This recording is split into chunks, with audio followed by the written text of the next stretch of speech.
It's a pleasure to be here.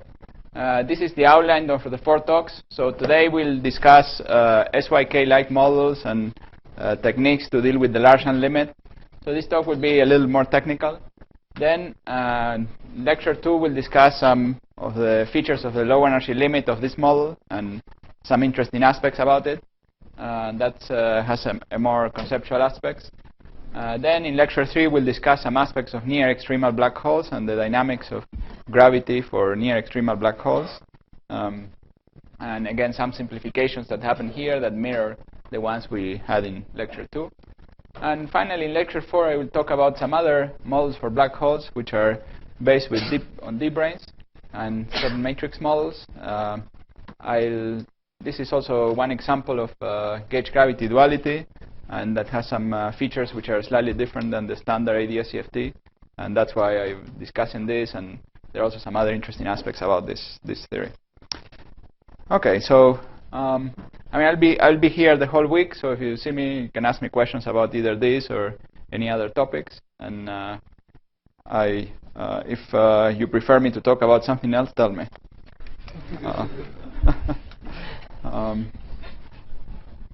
Okay, so what are the motivations for this SYK model? First is one virtue is that it's a simple solvable model, and it can be used to study quantum chaos, thermalization, and transport for strongly coupled theories. So it has the feature that is strongly coupled but also solvable, and it also displays a kind of quantum chaos. And so normally chaotic systems are not solvable. Now, this model is not completely solvable, it's just only solvable in the Larsen limit. And nevertheless, it displays some chaotic properties that we will discuss. In some ways, it's similar to motion. So you might wonder why you can have a model which is both chaotic and solvable. And an example of something roughly like this is motion in hyperbolic space. So if you have a particle moving in hyperbolic space, it will so two nearby trajectories will start moving away from each other. So that's a signature of chaos, that nearby initial conditions lead to very different outcomes. But well, it's a solvable model because you can, because of the symmetries of hyperbolic space, you can actually solve what's going on. So in that sense, it's similar, but I'm not going to say it's identical to that. We'll see some similarities. And so that's one interesting aspect. And for these reasons, it was studied in condensed matter theory. So it was introduced by Sachdev and Ye, for example, to study as a model, toy model for strongly interacting electrons. But some of our recent interest on this is due to some similarities that were noted by Kitaev with near extremal black holes. Well, actually, they were also noted by Sachdev, but he mentioned them, but they fell on deaf ears. We didn't understand what he was talking about. But then then Kitaev did more computations and made this relationship more clear, and in addition, simplified this model. And so it has the nice aspect is that it has an interesting pattern of symmetries and emergent symmetries and symmetry breaking and so on that is common with near extremal black holes. So it's a step towards understanding sort of nearly ADS2 spaces and nearly CFT1s. So we are trying to understand what that means. Okay, so that is part of the motivation for studying the models we'll discuss in the first couple of lectures.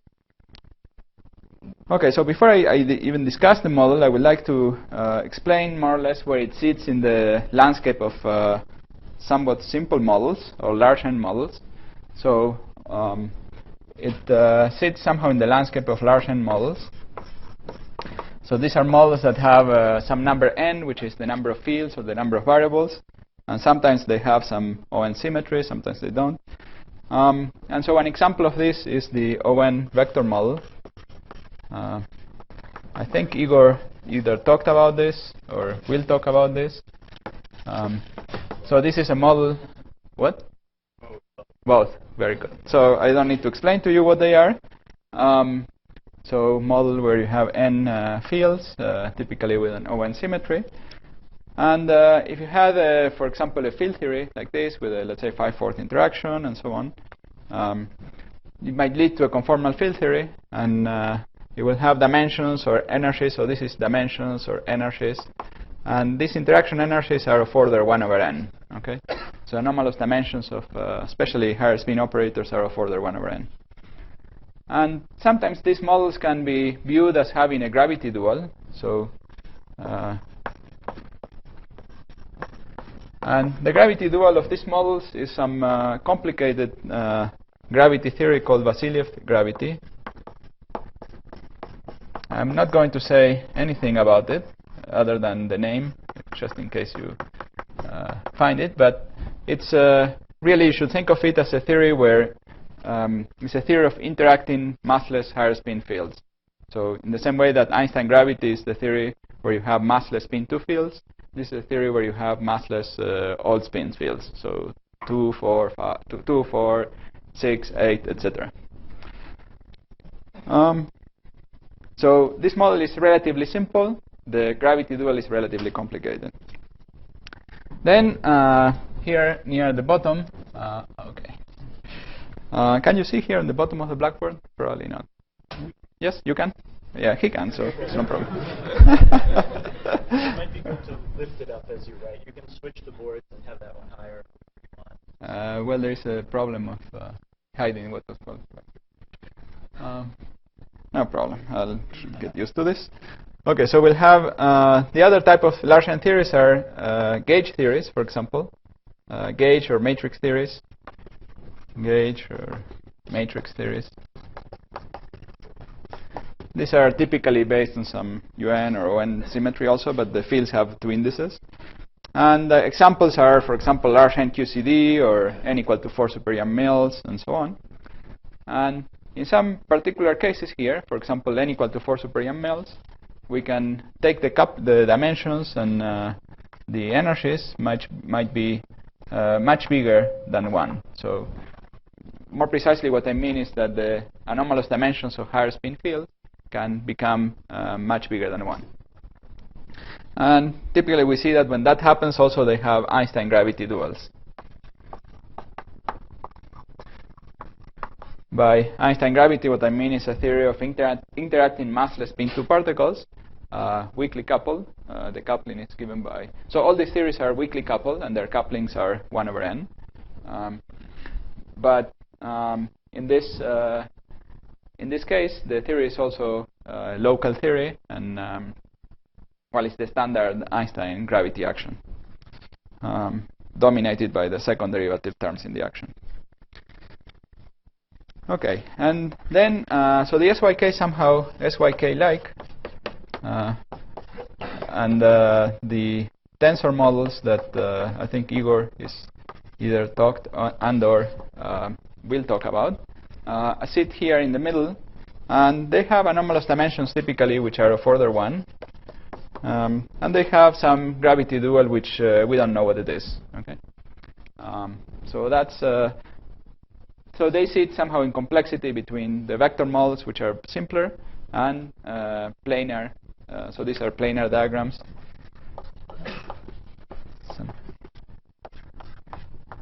And these give rise to strengths and so on. And these are not very easy to sum, and they've been only summed in very specific models and some very simple cases. And these are somewhat easier to sum, so they are somewhere in complexity. You see that the anomalous dimensions are also somewhere in between the 2 extreme cases. Of course, here we can have things like large N QCD, where again interaction energies are also of order 1. Okay, so let me now talk a bit more about this SYK example. So it's so some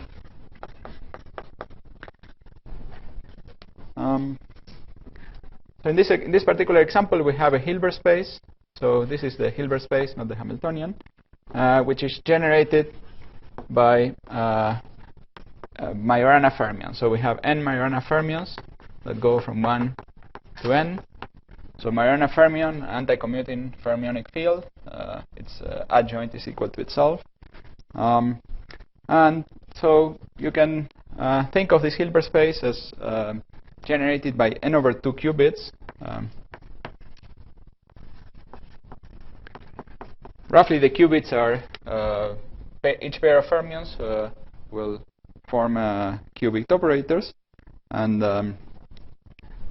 so on. So I'll be more explicit in a second. So we have the anti-commutation relations given in this form, and as I said, psi dagger is equal to psi, and theory of fermion has always an operator which is -1 to the f, which which acting on psi gives minus psi. Okay. So that's this is essentially theory of fermions. And I like to remind you the relationship to ordinary qubits and so on. These are probably things you might know. Do you all know them? Know the Jordan-Wigner transformation? Might be useful. Yeah. Okay, good. So let's analyze what this is for n equal to 2. Okay, it's just a particular example. So we have two fermions, and we can think of the first fermion. So it's a two-dimensional Hilbert space. So the first fermion is sigma 1. The second fermion is sigma 2. Okay, and then -1 to the f could be viewed as psi 1, psi 2, or sigma 3. Okay, that's easy. So now we do n equal to 4. Okay, so we'll do this step by step. So we have psi 1 and psi 2. We could just take them to be the same, right? And then we'll have psi 3 and psi 4. And then in order for psi 3 and psi 4 to anti-commute with this, so we'll put the sigma 3 matrix here, right? And then we'll now have a Hilbert space dimension which is twice what it was before. So we have another factor. And so we're going to, in that Hilbert space, we'll define this as sigma 1 tensor 1, and then this will be sigma 3 tensor sigma 1, sigma 3 tensor sigma 2. Okay. And in this way, we can go on, right? So now, what am I supposed to do for psi 5 and psi 6? So to make them anti-commute with these two, we keep the sigma 3 matrix here, but we also need them to be anti-commuting with these two, so we put another sigma 3 matrix, right? And then again sigma 1 and sigma 2. Okay? And then, well, in this way we can go on, right? So you got the idea. Yeah. -1 to the f is the product of all of these guys, and ends up being the product of all the sigma 3s. Okay. Good. Now, so this is so the psi's generate the Hilbert space, and we can think of all the operators in the Hilbert space as just products of fermions. So if we have a generic operator, will be a linear combination of operators which will contain psi 1 to some power s1, which could be either 0 or 1. Then psi 2 to the s2, so s2 could be 0 or 1, and so on, right? So in this way, we can write down all the operators in a simple way. In a certain sense, I mean, we might be interested in fermions, but also these Majorana fermions are like the simplest way to think about the large Hilbert space. Or it's a little simpler than thinking in terms of qubits, because for qubits, if I wanted to write down all the operators, I have to keep track of sigma 1, sigma 2, sigma 3 for each slot, right? Here it's a little slightly simpler, but conceptually it's very similar. Now, one comment here is that you might have seen this type of construction as construction of higher dimensional gamma matrices, or you might also have seen it for a spin chain when you go between the sigma variables of the spin chain and the fermionic variables. That's how Jordan and Wigner originally were doing this. So, for example, for the Ising model, this is a transformation you do to argue you have a fermion. Okay, so as I said, the dimension of the Hilbert space of H is 2 to the n over 2. Okay. Yeah, and it's exponential in n, as you. Okay, first I'm going to first talk about a model which is not SY. It's a simple model, even simpler model. It's almost a free theory, but it has one interesting feature. So that I'll try to point out. So this is, if you wish, a side comment parenthesis. This will not be about SYK, but about a simpler model. But it has some of the features of the model, more complicated model we're going to discuss later. So we can choose a Hamiltonian, which is some mij's times psi I psi j, right? So a generic quadratic Hamiltonian. So here we could choose these m's to be an antisymmetric matrix, and the I is here to make the Hamiltonian Hermitian. Okay. So we could have that. So then we could choose this matrix as random. So we have a random matrix, and we can then diagonalize this matrix, and we'll get so minus. So it's a diagonal matrix. So it will be that we'll have antisymmetric matrix. We have eigenvalues. Well, we can not diagonalize it, but let's say reduce it to 2 by 2 blocks, where we have m1, m2. Of course, we can also diagonalize it, but it's slightly simpler to think about it this way. So then we are grouping the fermions in pairs, right? So after we diagonalize, we do a general Owen transformation. We have now the new first and second fermion are paired this way. So that's giving this first qubit different energies for the up and down spin. Okay, so very simple story. Okay, so the new Hamiltonian. So after we diagonalize, the new Hamiltonian is just simply I sum over I. Well, let me call it m1 psi 1 psi 2 plus m2 psi 3 psi 4, etc. Right? Yes. So if there were like n of those fermionic fields, we would have n bits. Well, n Majorana fermions correspond to n over 2 qubits. Okay, so if I wrote down the Hamiltonian as like some mij k Yeah. l psi I psi j psi k psi l, and then How many indices does your M have? like if we had like 4 fermionic. Well, that we'll get to that there. Then let's do this case first. You'll get tired of the other one, I guarantee. So okay, so the spectrum of this Hamiltonian is just simply we could have plus or minus m1, plus or minus m2, etc. Right? So it has a relatively simple spectrum, which is the sum of these numbers. So the numbers are the eigenvalues of the random matrix, so they are distributed roughly as the eigenvalues of a random matrix.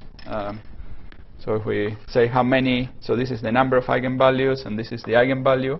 So we have more eigenvalues for small values, and let's say we start having less eigenvalues for larger values. So we have some random matrix-like distribution. I think Igor probably discussed this random matrix distribution. But we have a relatively simple Hamiltonian, where the Hamiltonian is equal to the sum of these numbers. In particular, the energy levels are going to be sort of Poisson distributed. There is no eigenvalue repulsion and so on. Okay, so and the one feature I wanted to point out that will be useful for lecture number 2 is that if we focus on so here, well, I drew the eigenvalues. Of course, they are paired, the plus and minus. And so for each eigenvalue, we can forget about the negative ones. And for each eigenvalue, we have 2 states, the occupied and the unoccupied state. And so when we consider excitations, we can consider this as the excitations of the system. So we can excite the first, let's say, the first eigenvalue or the second, and so on. Right? I mean, I drew this as continuous, but the m's come in some discrete values, right? Now, in the Larsen limit, this is almost continuous, and this is an almost constant. So a low energy is an almost constant distribution of energy, right? Almost constant distribution of eigenvalues. So it means that we have one eigenvalue per unit of m, right? And that's the same that you have if you have a fermion field in 1 + 1 dimension. So you have fermion field in 1 + 1 dimension. So you imagine you had fermions on a big circle of radius r.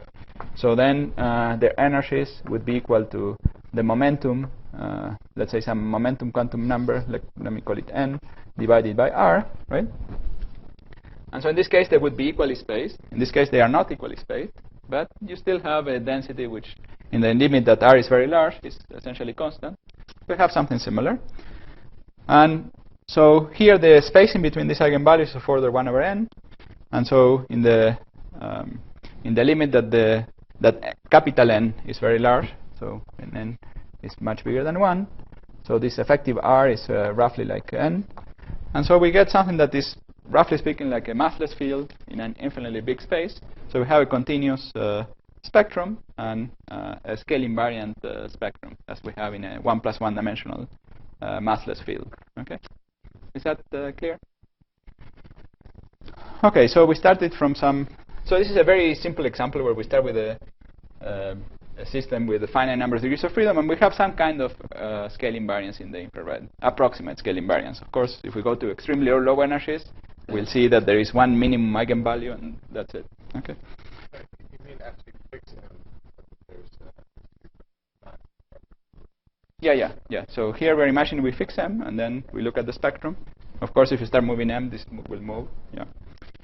Okay, but the dynamics of this model is also very simple, because even so, if you start with one of the fermion fields, even the original fermion field, and we act with the Hamiltonian, this fermion field will be transformed in a sum of a linear combination of the other fermion fields, but we'll always have one fermion field.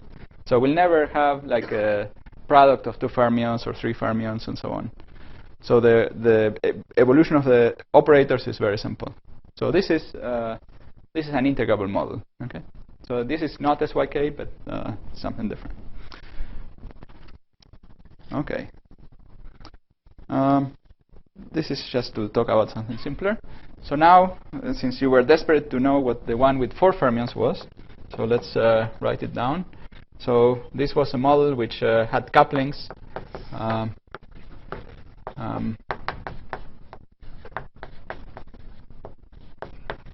Of course, this J should not be confused with this J. I'm sure you're not going to confuse him. So we have random couplings again, but now the Hamiltonian has 4 fermions. Okay. So this will give it more complicated dynamics, because if we start with 1 fermion and we commute with the Hamiltonian, we'll start having operators that have, let's say, 3 fermions, and then we commute it again, and we'll have more fermions, and so on. So the operator starts growing and becoming more complicated. Okay. Okay, but we'll not talk about that for the time being. Okay, so these random couplings, we could take them in various ways, but it's useful to take them to be just Gaussian variables, all independently distributed, and as any Gaussian distribution is specified by the 2-point function. And so we say that the 2-point function, we're going to call it J squared, so it's the same for everyone, and we're going to put a factor of n just for convenience. So this is just for convenience. Later you'll see why this factor of n is convenient. So here we imagine that these J's are random but fixed. Okay, so you fix the J's once and for all, and then you study the dynamics of the model and so on. Right? There are simple generalizations where, so side comment, there are simple generalizations where we put more indices here, J, K, L, M, R, right? And so we have all these operators and then also M, R, right? So we have 6 fermions. And so we can have any number of fermions. And that's convenient sometimes well, it's convenient because sometimes you can analytically continue in this number. But we'll see why you can do that later.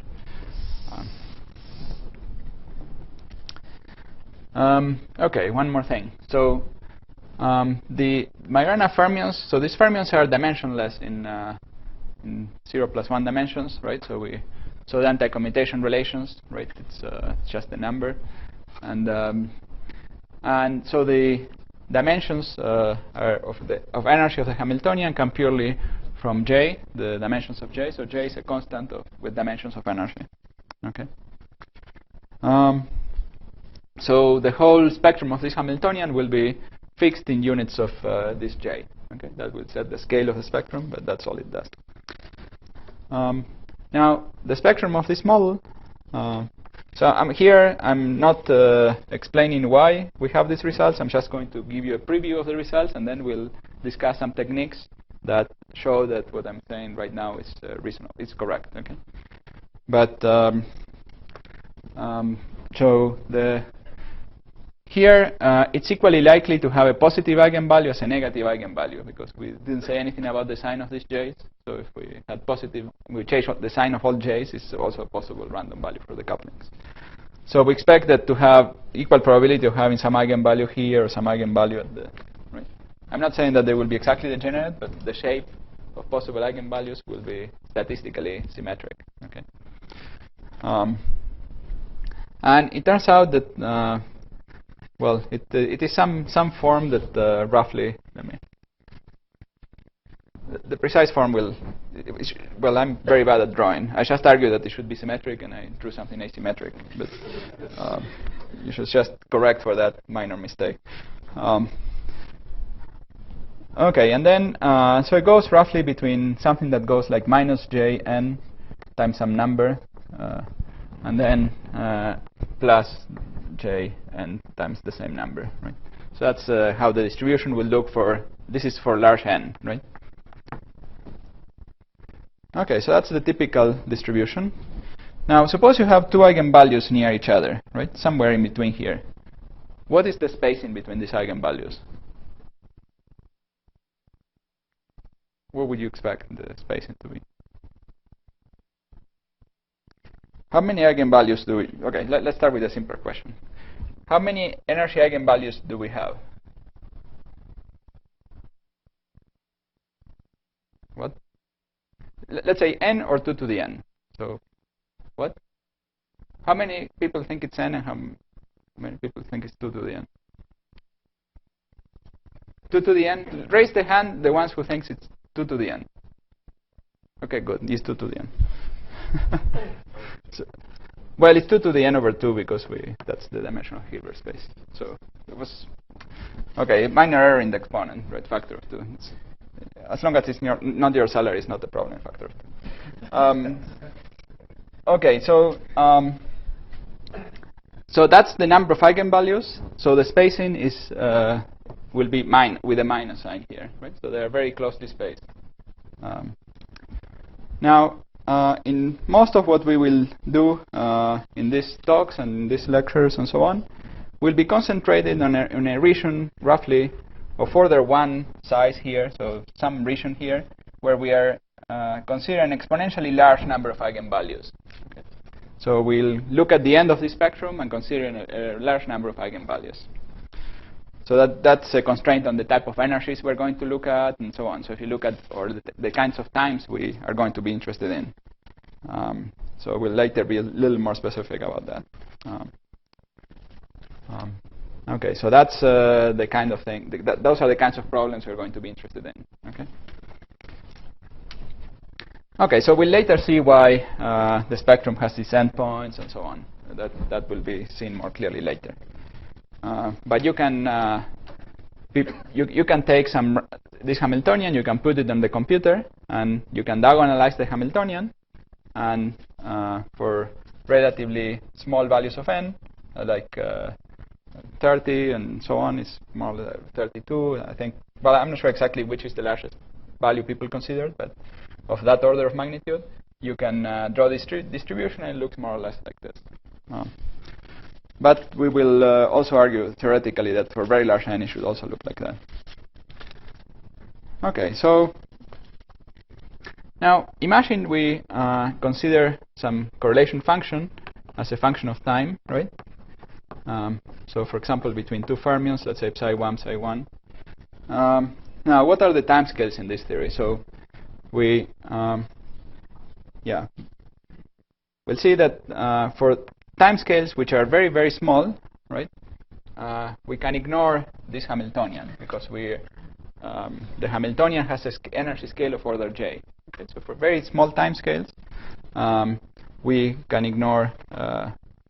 So the theory is essentially free. So it's even more than free. It's topological. Nothing. This correlator would not depend on time for these very small times. But then when the times get of order j, I mean, here I'm not proving that there isn't a factor of n, but we'll later see that there is no factor of n. It will become more interesting. So there will be some interactions, and that's what we are interested in understanding. So in order to understand that, we'll look at the perturbation theory and analyze some of the diagrams. So let's first talk about the propagators. So this would be both the propagators at very short times and also the propagators if we had Hamiltonian equal to 0. So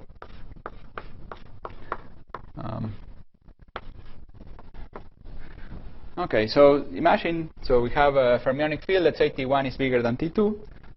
Then how can we compute this? Well, if let's first set T1 equal to T2. So if T1 is equal to T2, then we have, let's say, this is psi 1. And we use the anti-commutation relation, so we get psi 1 squared. And therefore, this is equal to 1/2. The 1/2 comes because in the anti-commutator there are two factors. Okay, good. And that's fine. But we're going to be interested in, because we're going to do perturbation theory, we're going to be interested in considering the time order. It's useful to time order the operator. And so the time order, so I'm not going to write this T always, but in all cases, but we're going to consider only time ordered expectation values here. And time ordering is defined, okay, so let me just define it carefully. So that this time ordering is equal by definition, so this is just the definition of time ordering. So we're going to put psi 1 first when T1 is bigger than T2, right? And then we're going to put psi 2 first when psi 1 is less than T2, okay? When T1 is less than T2, so this is when T2 is bigger than T1, right? So theta is the step function. So this is just the definition of what the time ordering is. And with this definition and the remark we just made about this being a half, we can check that this is equal to 1/2 the sine of T1 minus T2. Okay? So this is just the sine function, +1 when this is positive, -1 when it's negative. Very good. So that's the simplest diagram, the free diagram. And now we can consider the simplest correction to this model. And so we can have, let's say we compute the psi 1 correlator. And then if we put just only one Hamiltonian, then we don't come back to psi 1. So it will not be a correction to the psi 1 correlator. So we need at least 2 insertions with Hamiltonian. So we have this diagram. And we'll average the result we get by averaging overall. So this is a diagram for a quartic fermionic theory. So this is fermion number 1, and these are j, I, j, k. Okay, so this could run over these various indices. And then we have the couplings j, and we're going to average over these couplings. So in principle, I told you that. Yeah. So in principle here we could have 2 insertions corresponding to 2 different couplings in the Hamiltonian, 2 different j's with different indices. But after we average over the couplings, only the ones that have the same indices will survive in this diagram. We'll give a non-zero answer. Okay. And so we do this average over j. So the dotted line represents somehow the 2-point function of the j's taken with that Gaussian. So here at this point we're treating j as an extra field. Okay. So imagine, for the purposes of this discussion, I'll later justify why this is reasonable. We're going to treat j as an extra field whose 2-point functions are time independent and equal to what we see over there. Okay. There is no summation. Oh yes, that's important. Thank you. So here there is no summation, right? So if we had, yeah. So that's what that is what sets the indices to be equal here, that 2-point function of the j's. Okay, so now what is the size of this diagram? So we had this 2-point function as we define it to be there. It goes like n squared over n cubed. That's just the 2-point function of the j's. That's the dotted line. And then we have to sum over these 3 indices, right? And that gives us a factor of n cubed. And so this goes like j, okay, j squared. So that's the reason we introduced the factor of n there, okay, so as not to have a factor of n here. And then we have to do the integral over time over these 2 points of things which are these signs and so on. And those are integrals over 2 times, so we'll get some answer which roughly will involve j squared and products of time, right? Time squared or the temperature squared or the inverse temperature squared. So this diagram will go like will contain terms j squared t squared or j squared beta squared, where beta is the inverse temperature. Let's just for the sake of this argument think that we're doing this in Euclidean time, where the Euclidean time is compact, so that we are at finite temperature. Okay, so that's one diagram. Now let's look at other diagrams. So there are other simple diagrams which come from iterating the diagram we just made, and those diagrams will all go like j squared and will be independent of n. Okay. So we could have diagrams where we iterate them like this, right? So this is one way we can iterate. But in any of these lines, we can also replace by some other bubbles like this, right? These are called melons. And then we could iterate it again, and again iterate here, and so on, right? So all those diagrams will be some function of j and time and beta and so on, but independent of n. So they all contribute to the same order in the 1/n expansion. And the point is that all other diagrams which are not of this form will have a subleading contribution in the 1/n expansion. So there are subleading diagrams, of different kinds. So for example, in all these, one thing I forgot to mention is the following. In all these diagrams, the j's are averaged within one of these bubbles, right? So these are the contraction of the j's, right? So like this, and then this one like that, and so on, okay? So each of these bubbles comes with 3 lines and a j contraction. Okay, so let's do an example of a subleading diagram. So it will have to have at least 4 vertices. So we'll do again. So the diagram could be subleading because the contraction of the j's forces it to be so. So for example, we can have a contraction of these 2 j's and then these 2 j's, right? Okay, so maybe you can help me get all the indices straight. Do we want to do the counting? So let's say this initial index was I, okay? And then this will index j, k, l, okay? But then, because we are contracting with this j here, the indices here have to also be the same, right? So let's say this one was I, j, k, l, okay? And so what we see is that we have a smaller number of sum over these indices. And well, this could be I, j, k, l, and this index in the middle could be anything. Could be, let's say, s, okay? And then this is also compatible with the contraction of these couplings here. Okay, so what do we got? What did we get? So we get j to the 4th over n to the 6th. That just comes from the powers of I erased. But this came from the dotted line contractions.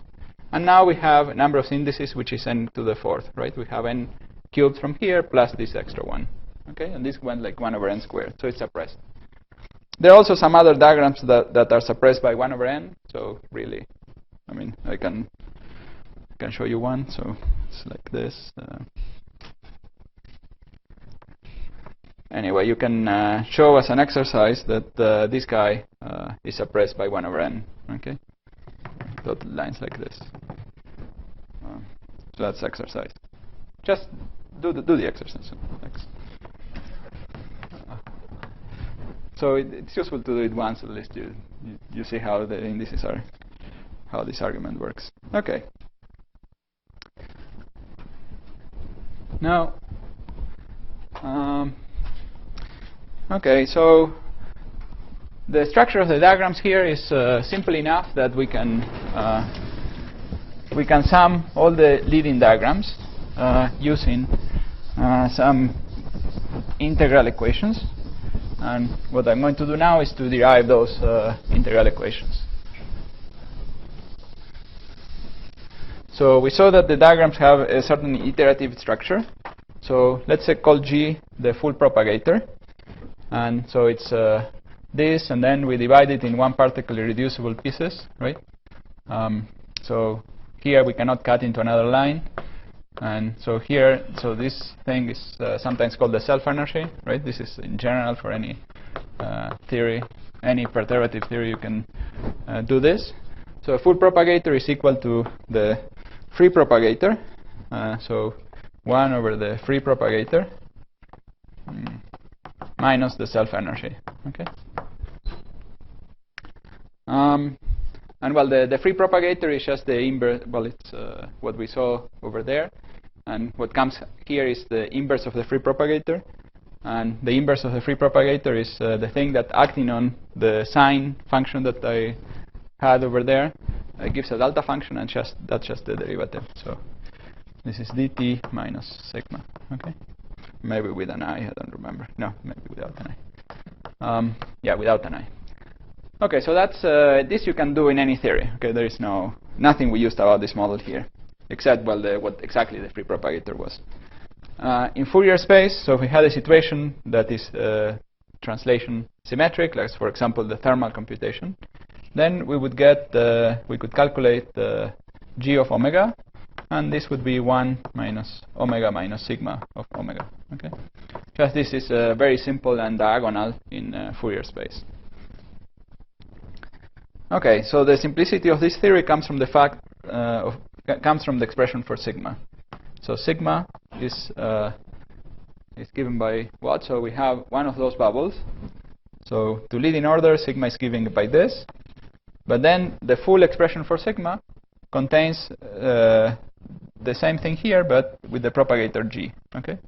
So here we have the propagator g given by this formula, and that would give us the full sigma. Okay. This one is a little more convenient to write as sigma of, let's say there are the 2 times here of T1 and T2, which is equal to J squared. This came from the contraction of the J's at the 2 endpoints times G T1 T2 cubed. Okay. And in a situation again with time translation symmetry, this will depend only on the difference of times. So this will be a sigma of t equal to j squared g of t, where t is the difference of the 2 times. Okay. And then these are the 2 equations we are supposed to solve. Okay. Okay. So here we use translation symmetry. So this, for example, is appropriate for calculating the solutions when we have the finite temperature situation. Okay, let's try to. Now this is this is not, we cannot solve these equations exactly, analytically I mean, and because you see this one is simple in position space, and that one is simple in Fourier space, right? So we would need, so in some sense it's an integral equation. Well, it's not in some sense, it is an integral equation.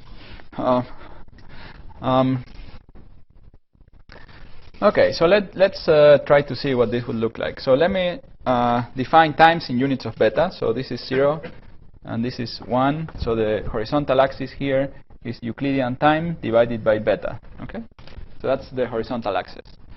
The vertical axis, I'm going to draw g of tau. Okay. So first we'll do it at 0j. So when j is equal to 0, so then this is 1/2 here, and is constant. Okay.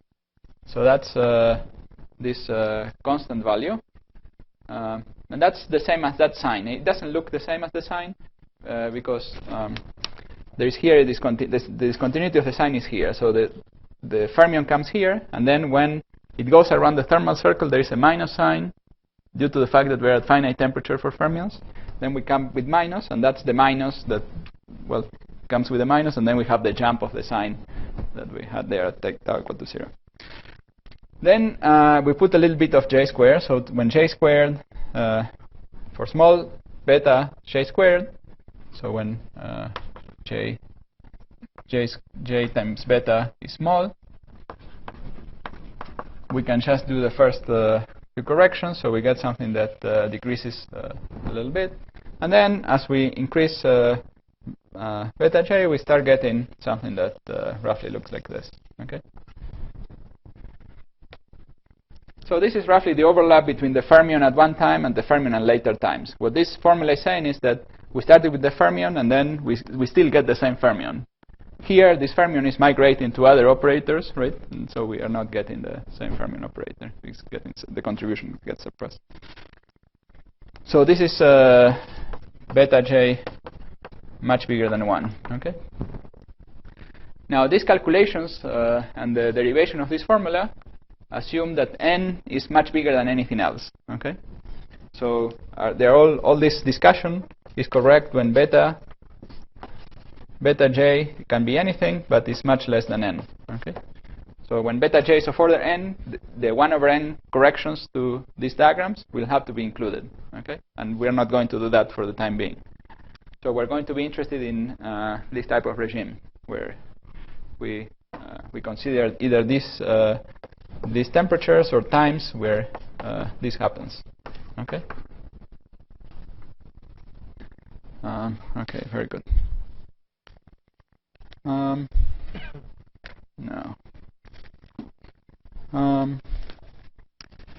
Okay, now I'd like to rederive this. So I'm going to rederive those two equations using a slightly different point of view, which is also useful. And first I'm going to remind you of the Owen case. So in the Owen case, if we had, for example, a quartic Owen theory, I don't remember whether Igor already mentioned it to you, but the diagrams that contribute have the shape of bubbles. Did you mention this?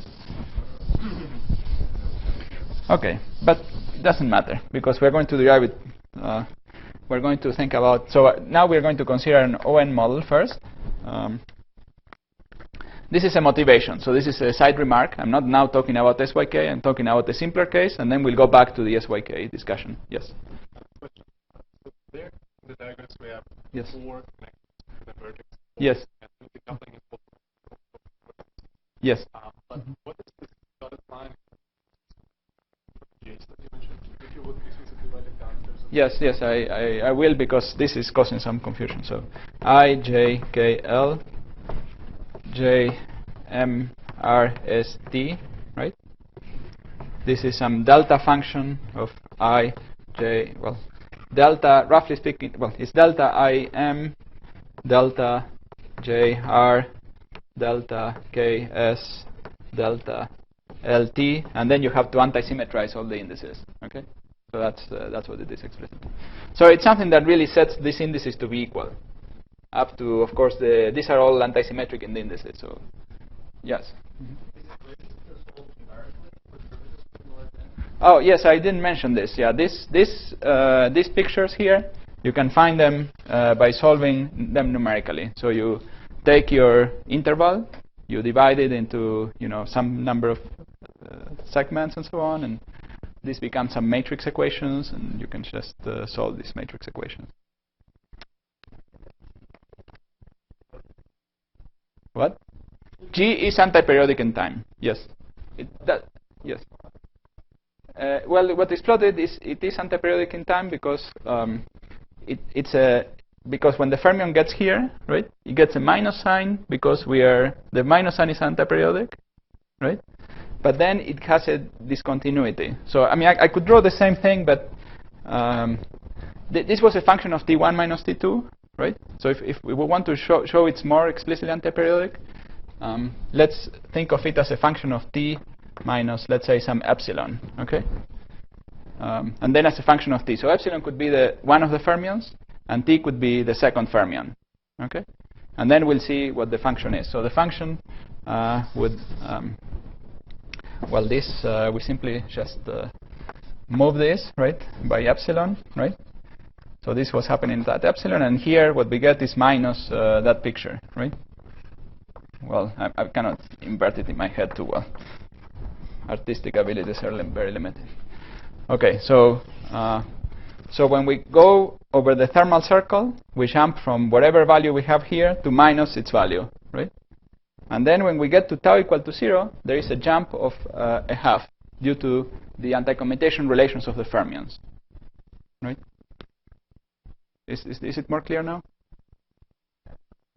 The jump is at epsilon, where the second fermion is. So this is, let me be more clear about this. So this is psi of t, psi of epsilon, right? So it's a function which is anti-periodic in this time, right?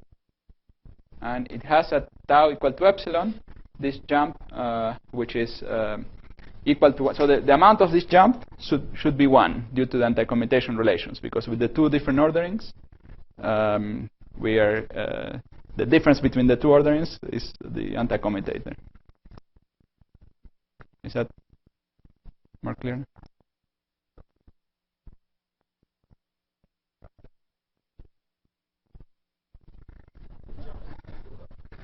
Yes. So there are two jumps which have different origin. Okay.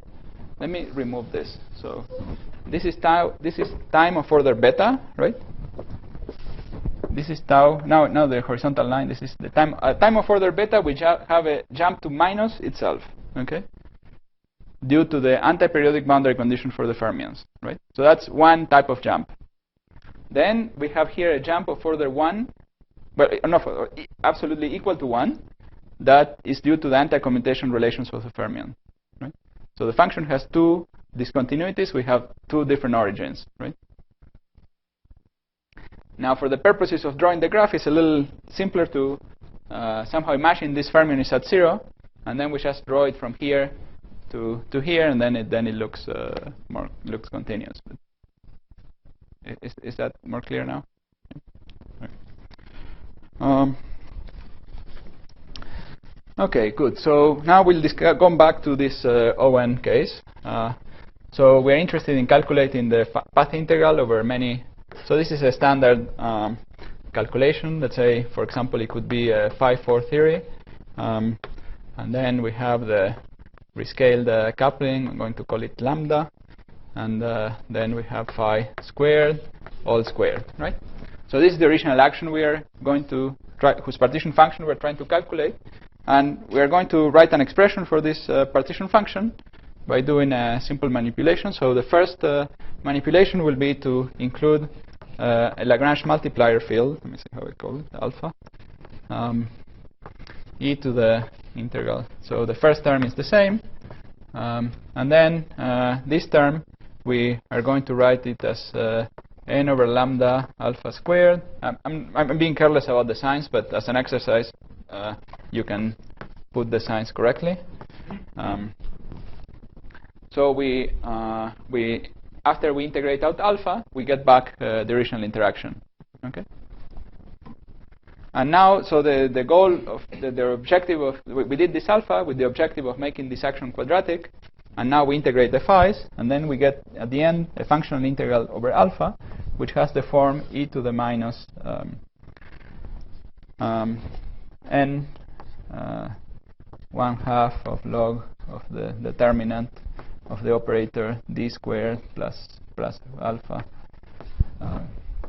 plus n over lambda alpha squared. Okay. So this piece is just the determinant of the functional integral over phi, right? And has a factor of n because there are n fields. And the nice thing that happened here is that we get an overall factor of n. Okay.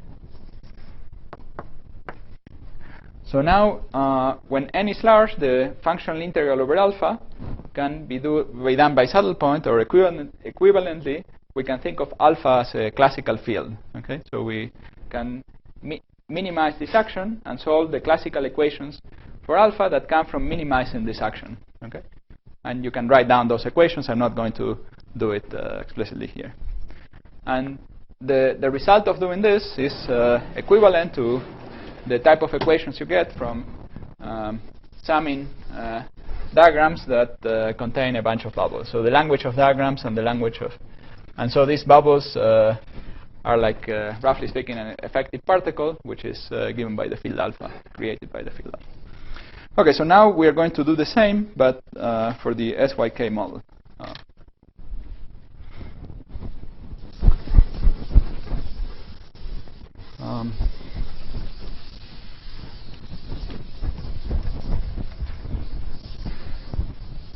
Now, the proper way to treat a model with disorder is to talk about replicas. And if you ask me what those are, I'll explain.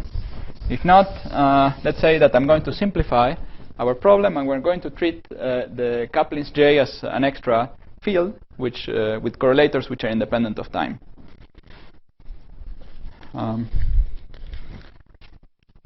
Okay, so we are interested in doing the functional integral deep psi of some action which has the form dt I. So this is the action for the n Majorana fermions. So this action has the property that when you calculate the momentum conjugate to psi, you get psi again, and so that's why you reproduce the anti-commutation relations we had before. And then we have the term in the Hamiltonian. Okay, so we have this term in the Hamiltonian. J is constant, independent of time. These are all time-dependent variables. The psi's are time-dependent. And then what we would like to do ideally is to, well, and now we're going to do the average, the functional integral over J, and we're going to put a Gaussian factor.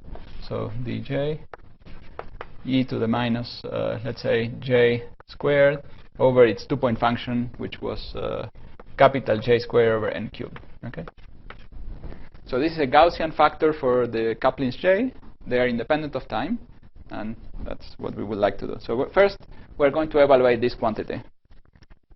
As I mentioned very briefly, this is not this is not the correct way to do the average over couplings, but for this model, it turns out to be reasonable. And if you want, you can ask me later.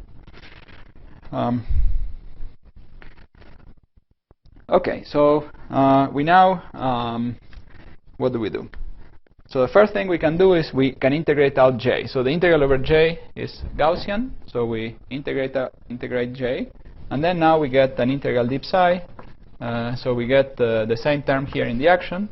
And from that integral over J, we get a double integral in time, because the J's are time independent, and this included an integral over time. So let me write it like this, integral dt. And so we get a double integral, and then we get psi, a term that is roughly psi to the fourth times psi of t prime to the fourth. Okay, and the indices are contracted between these two. Is that notation clear, or should I make it more clear? Is it clear to everyone? More clear, please. Yeah. Psi I, psi j of t, psi k of t, psi l of t. And then same thing, psi I of t prime, psi j of t prime, and so on, right? So that's what we have. Or we could also rewrite this as the integral d psi dt of, let's say, psi I of t, psi I of t prime, all to the power 4. Okay. Okay, very good. So that's what we got, and then here we had this term. So now we'll come to this blackboard, and we will write 1. We'll introduce a 1 in that functional integral.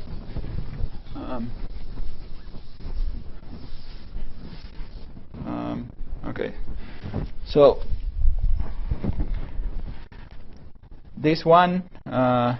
So we're going to write 1, which will be the integral d. Let me call it d g tilde. Okay, g tilde is a function of two variables, of delta of g tilde of dt prime minus psi I of t psi I of t prime. Okay. So here we are summing over the indices I, and so we integrate over g, and we just get 1 because delta function clicked 1. Okay. Okay, and now we rewrite this delta function as the integral dips sigma tilde dg tilde. I have still 15 minutes, right? Minus 1.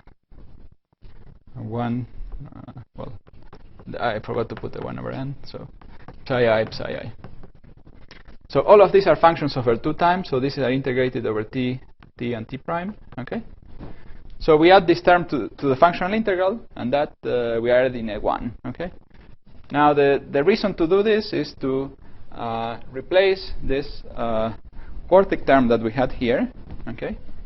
We're going to replace it by this g tilde to the 4th power. Okay. So we are essentially doing the same steps that we did before for the Owen theory, right?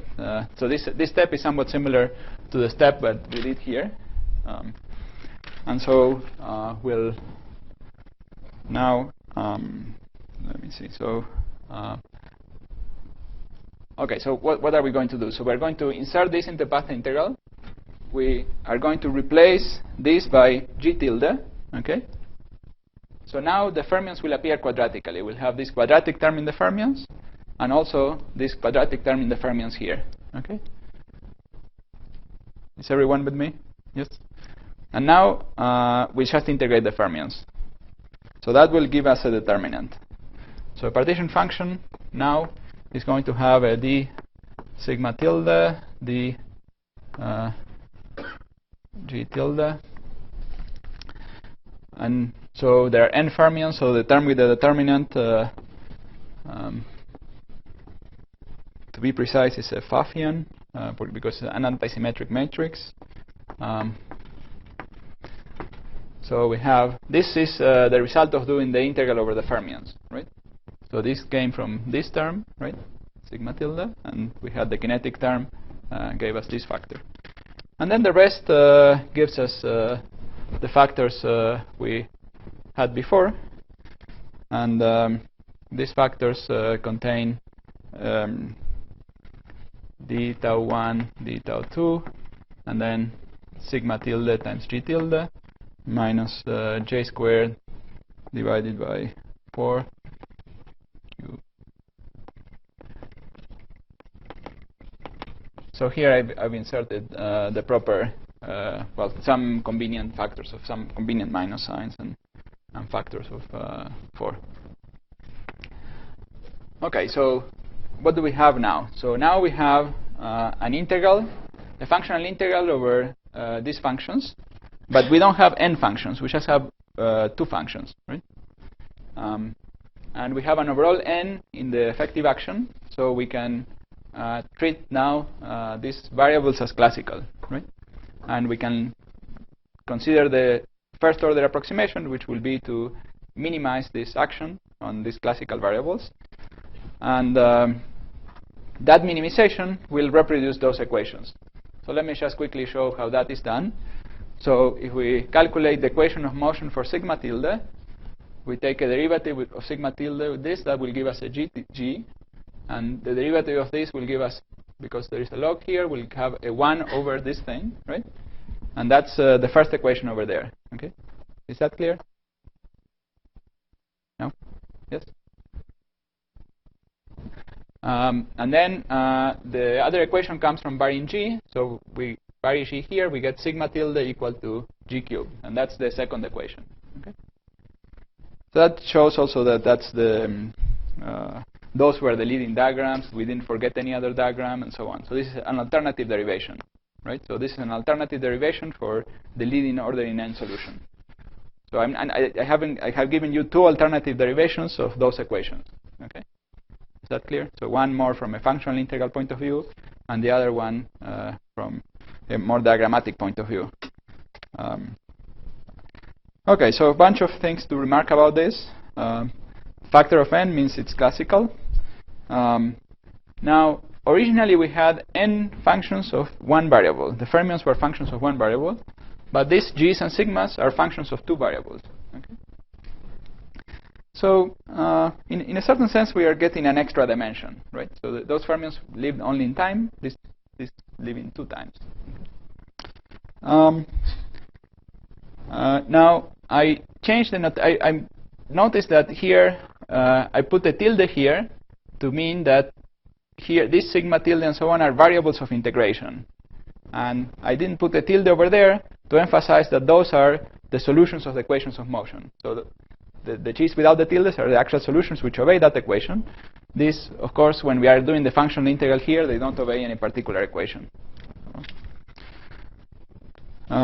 Now, suppose that we find a solution like we found over there. This we can find numerically, like those plots that we have over there. We can take those solutions and plug them back into the action. So we plug them here back into the action. And what will we get? So we'll get something that has the form e to the minus n, or e to the n, well, n times some function of j times beta. So for the finite temperature solution, after we do that, we'll get a function of j beta. So j beta specifies which of the curves we have over there, right? So we get one unique curve. We put it in this action. There is an overall n, so we get n times some function of j beta. Okay, and this, if you think a little bit about this, you realize that, well, many of the features of the spectrum come from the general shape of the spectrum that I showed you before, come from this particular form of the function, of the partition function. So, for example, if you, yeah, well, let me know. No. We'll see some of those features a little later. So, roughly speaking, here we should think, well, what I'm going to say is not precise. I mean, this is just an analogy. So here, sigma tilde and g tilde are like the bulk of ADS-CFT, right? So they look like the bulk, and they live in one more variable. They are classical variables. Now those are some things they have in common with the bulk of ADS-CFT. But one thing they don't have in common is that the action is non-local in these other variables. So these terms are perfectly local in this T1 and T2 space. But this term is non-local. Okay, and we don't recognize here this space of T1 and T2 is not equal to, well, not equal so far to ADS space and so on. It's equal to something we'll call we can call kinematic space, which is the space of 2 points on the ADS boundary, for example, or two times. Okay. However, some derivation like this is an ideal of how we would like to understand, at some point in the future, we would like to understand the examples we know about gauge gravity duality by derivation like this, so where we start from the original Lagrangian and then do some changes of variables, and we end up with the bulk theory. Okay, so I'm just, of course, here this is not a standard gravity theory, but this is an objective of what we would like to do for other cases. And it's something we can do in this case that we cannot do in other cases. Now, everything that we said here generalizes to higher dimensions, theories of bosons, and so on. So, well, not everything, but this derivation that we have here could have been done if the psi's were bosons, or if the kinetic term, instead of being like this, was quadratic, or we had extra dimensions here. I mean, we had, let's say, d dimensions. It would have been, this action would have been essentially the same thing, except that here we integrate over 2D dimensions. Okay, is that clear? No? Yep. So t is replaced by some x that lives in d dimensions, and then g of t1 and t2 is g of x1 and x2 lives in a 2D dimensional space. But then the rest is the same story.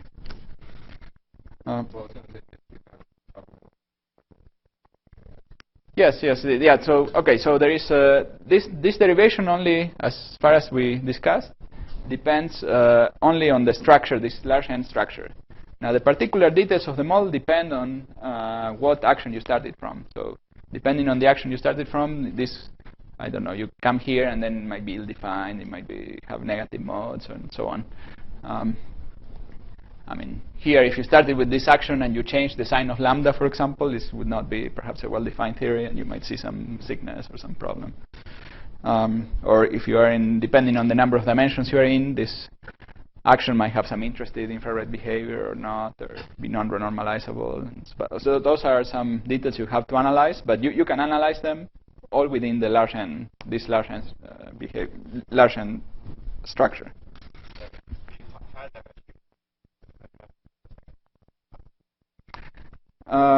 No, that in principle might not be the case. Yeah. So well, let's see. Let's discuss. The argument that they decouple is the same, but again, there is the issue that Igor discussed of whether there are more negative modes and so on. Let me quickly discuss the replica. Well, let me see. You've got 4 minutes. I have 4 minutes, so well, I have to make a little choice. So.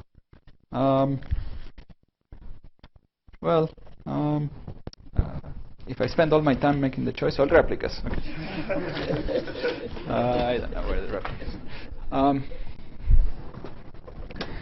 So replicas is something that normally high energy physics we don't discuss too much because we think the Lagrangian of our universe is fixed, but maybe it's not fixed. Maybe we have all random couplings. I don't know. But it's a technique that is, well, certainly in condensed matter physics and so on, it's useful to think about this. Okay, so imagine. So let's discuss now the proper way to. So the proper way to compute, for example, a 2-point function in this theory, in the SYK model. So we're interested in computing the 2-point function, let's say, and we would like to compute it. Then we compute the 2-point function for fixed couplings, and then we like to do the average over the j's, right? So that's what we would like to compute, and this is equal. Just by definition of what we are doing here is the integral dj of e to the minus. I'm going to ignore trivial factors. Integral d psi of e to the of psi e to the s of psi j. Okay. So we have some action that depends on the couplings. We calculate this. We divide by the partition function. So we divide by the integral d psi of e to the s psi j. Right. So that's the first bracket. So this whole thing is the first bracket here. Second bracket is this integral over the couplings. And then we can decide if we wanted to divide by e to the minus j squared integral dj. Right? So that's what we'd like to compute. It is different from what we computed because we computed this first average without dividing by the partition function. Right? So we didn't weigh things properly. So we didn't normalize the 2-point function properly. So things that have higher partition values of the coupling that have higher partition functions are contributing more, right? And they shouldn't necessarily contribute more, right? So they're altering the measure for the j's. Okay, so how do we calculate this, which is the proper thing? Well, first we could imagine calculating this by adding a source here. Let me call it. Well, let me add psi sigma, right, and call this a new action that depends also on sigma, and think of this as this whole thing. So this whole thing now can, okay, here, integral dj of d sigma, right, of logarithm of the partition function. So integral d psi of e to the s of psi j sigma. Okay. So this is we want to average over j this log, okay, e to the minus j squared. Okay, so now so log is a complicated function. If we had a power, it would be a little simpler. So if we had integral d psi of e to the minus s j psi sigma to the power n, that would be an average which would be, so if we were doing this average of this times this factor, then this is an average which is more or less a standard field theory average, where we think of J as a field, right? But with constant, but it's constant in time, and we have n copies of the original field psi. This little n copies. Don't confuse little n with capital N. Okay. But this is not exactly what we want to compute. But this is something that we can compute using standard Feynman diagram, standard techniques. Okay. But then the replica trick consists in taking the limit when n goes to 0, okay, of this quantity. And so when n goes to 0, and then after we do all these averages, dj, we could take the derivative with respect to sigma. Okay. And so the piece that is non-trivially dependent on sigma and so on and j is the the piece that goes here like log of n log of this, right? And then we recover what we had before. Now don't confuse this replica trick with the replica trick you calculate for entanglement entropy, which involves taking the n going to one limit. So it's somewhat similar. It's the same philosophy, but this is a slightly different story. Okay, good. So that's what the correct calculation is supposed to be. Now, if for some reason this whole answer, the answer of doing the path integral went somehow like a power of n, right? Then we could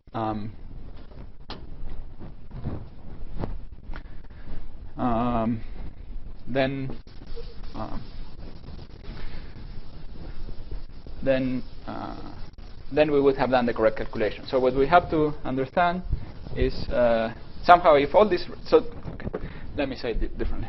So we have the fermions. So fermions now have an index I from 1 to n, and then an index A that is the replica index. So let me forget this index for a second. So there is a replica index A that goes from 1 to n.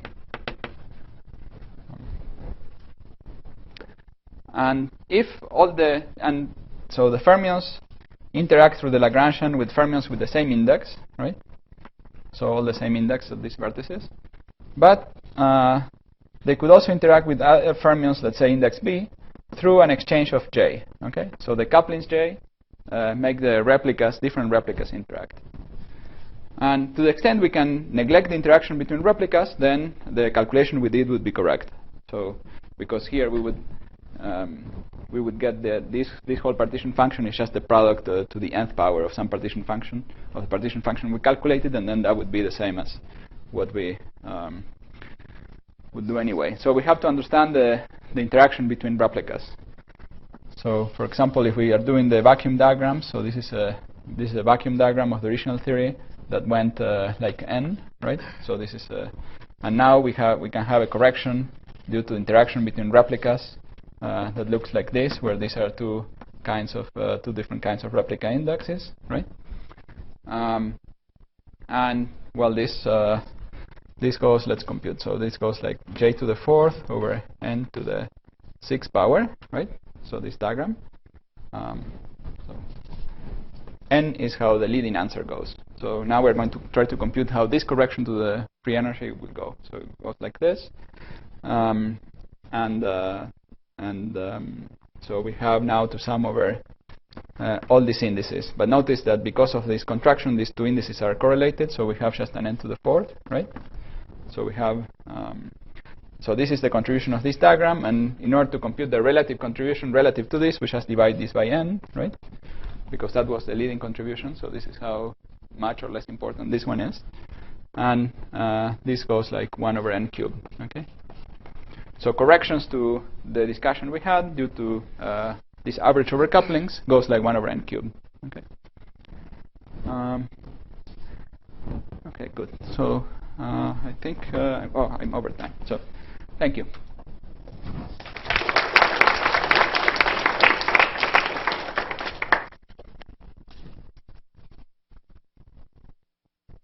Questions? Yeah.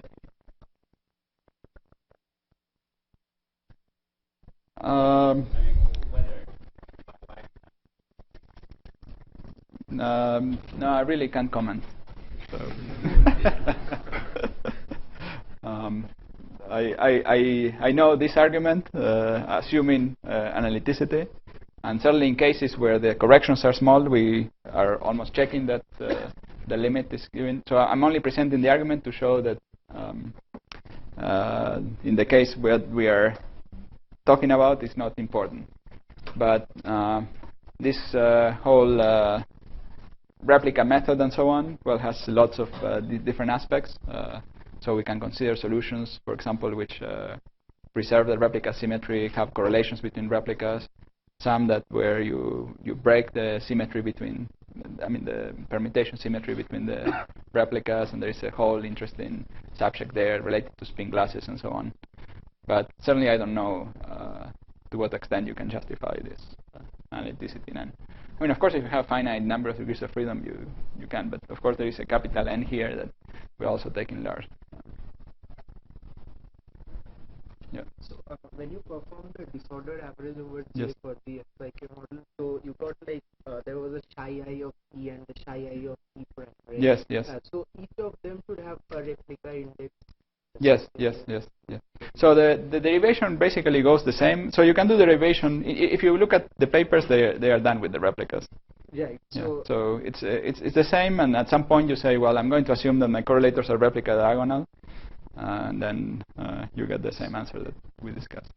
So the replica is of like when we are saying that we are considering a replica, it's like a replica of the entire system of this Majorana fermions. Yeah, the important thing, yeah, we replicate the Majorana fermions. We do not replicate the J's. There is only one set of J's, and yeah, that's the replica trick.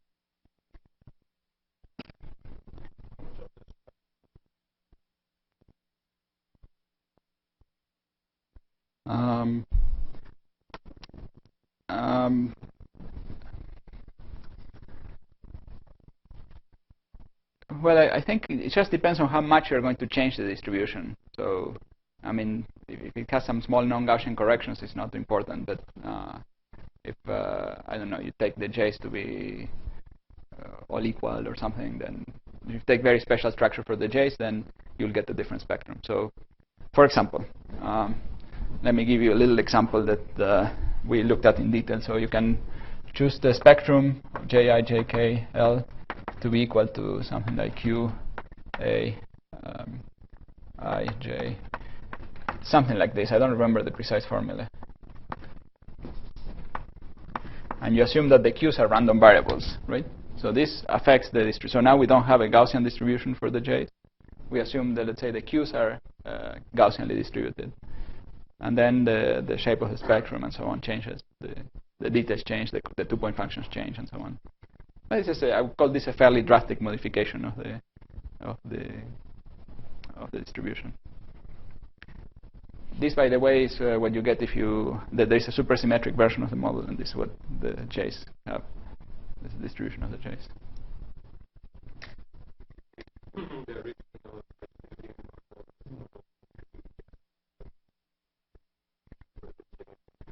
Exactly, yes, yes. Yeah, the original Sachs-Devier model was a little more complicated model where the J's have some special structure. They were not as generic as the ones we are discussing here. And then that model has various phases. So it has a phase where it behaves as what we discussed here. It has the same properties, but then it has some other phase where it looks like a spin glass, and this replica story is more important. So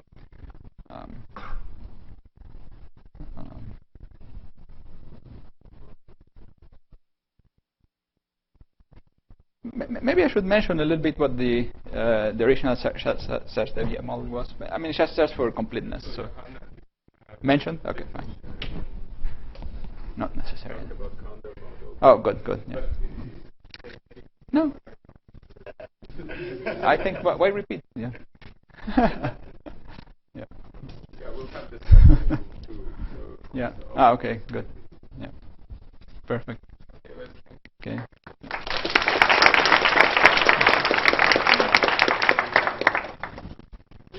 Okay, sure. Mm-hmm. Okay, sure. Okay, so then. Yeah. Mm-hmm. Okay. Yeah, I guess.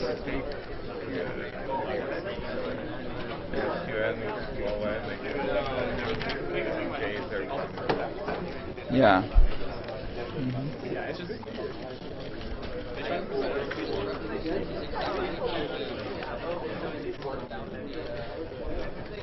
I guess sometimes the SY model was motivated a bit by low channel. Yeah, it was. Yeah, it was. Well, when Sachs-Dev originally was saying about this, I thought it wasn't interesting because in the Kondo model, you have the bulk, which is the CFT, and then you have these impurities. It wasn't the case where you just have the impurities themselves. I hadn't realized that you didn't have the bulk. Yeah. When. Completely removed. Yeah, I